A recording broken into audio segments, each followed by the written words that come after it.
In this video, I will show you how to download and install Watch Throne and Liberty.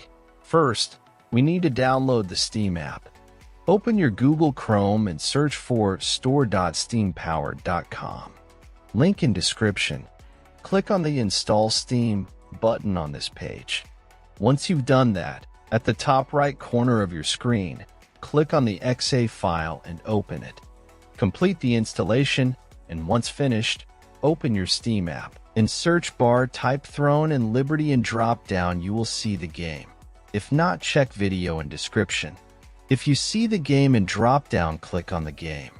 Now click on Add to Cart button beside original game.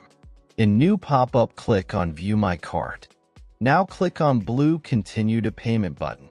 In payment methods, select your preferred payment method and proceed. After you're done with payment, next steps I will show with game I already own. After completing the purchase, go to your library. You can use the search box to find game you just bought or navigate directly to the games category.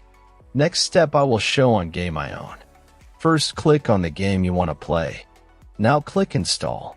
Complete installation process. When installation completed, click to play, and that's all. Thanks for watching, subscribe and help reach 1,000 subscribers mark so I can make more tutorials.